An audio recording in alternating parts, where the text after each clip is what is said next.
Hello aspirants, स्वागत है आप सभी का स्पीडर शॉर्ट एंड क्लासेज के इस यूट्यूब प्लेटफॉर्म में। दोस्तों, आज की डिक्टेशन लगभग 82 या 83 शब्द प्रति मिनट की गति से 7 मिनट की होगी, जो कि संपादकीय श्रुतलेख पर आधारित है। उससे संबंधित यहाँ पर कुछ आउटलाइंस दी गई हैं, जो कि ऋषि प्रणाली के शब्द चिन्हों और आंकड़ों का प्रयोग कर बनाई गई हैं। आप कुछ देर इनकी प्रैक्टिस कर लीजिएगा और 5 सेकंड में रेडी हो जाइए डिक्टेशन लिखने के लिए।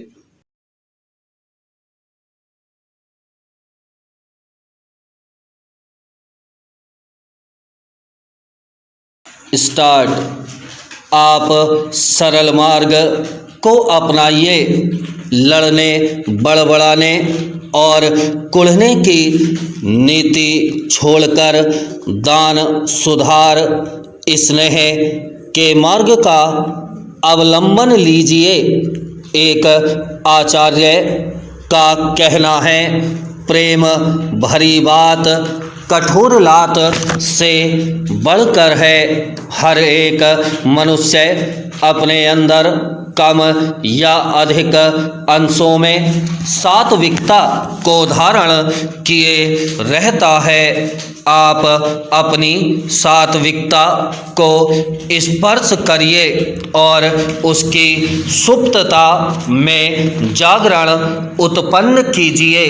जिस व्यक्ति में जितने सात्विक अंश हैं उन्हें समझिए और उसी के अनुसार उन्हें बढ़ाने का प्रयत्न कीजिए।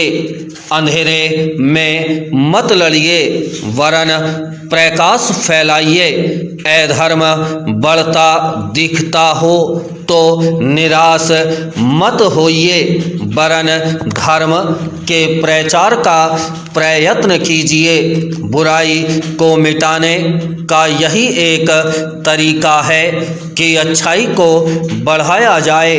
आप चाहते हैं कि इस बोतल से हवा निकल जाए तो उसमें पानी भर दीजिए।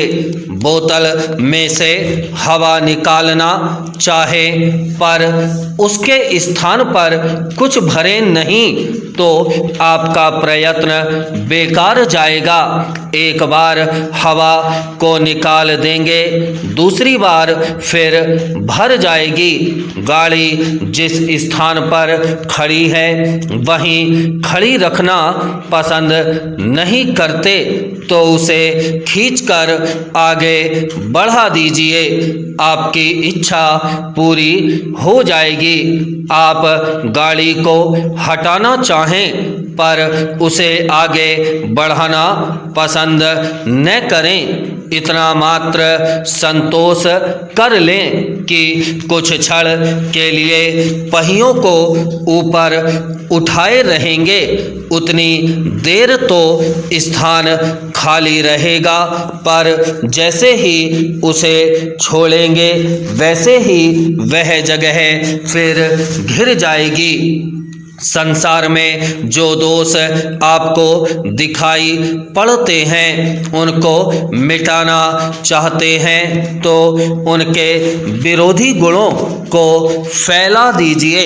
आप गंदगी बटोरने का काम क्यों पसंद करें, उसे दूसरों के लिए छोड़िए। आप तो इत्र छिड़कने के काम को ग्रहण कीजिए। समाज में मृत पशुओं के चमड़े उधेड़ने की भी जरूरत है, पर आप तो प्रोफेसर बनना पसंद कीजिए। ऐसी चिंता न कीजिए कि मैं चमड़ा न उधेड़ूंगा तो कौन उधेड़ेगा। विश्वास रखिए, प्रकृति के साम्राज्य में उस तरह के भी अनेक प्राणी मौजूद हैं। अपराधियों को दंड देने वाले स्वभावतः आवश्यकता से अधिक हैं। आप तो जो उच्च दार्शनिक ज्ञान आपको प्राप्त हुआ है इसे विद्वान प्रोफेसर की भांति पाठशाला के छोटे छोटे छात्रों में बांट दीजिए। ब्राह्मचेंज। वृक्ष जीवन के आधार हैं, इस सृष्टि के श्रृंगार हैं। ये मौन तपस्वी की भांति कार्बन डाइऑक्साइड और अन्य विषैले तत्वों को अवशोषित करते हैं तथा ऑक्सीजन एवं शुद्ध वायु को वायुमंडल में छोड़ते हैं। प्राणवायु के स्रोत के रूप में इनकी भूमिका अतुलनीय है।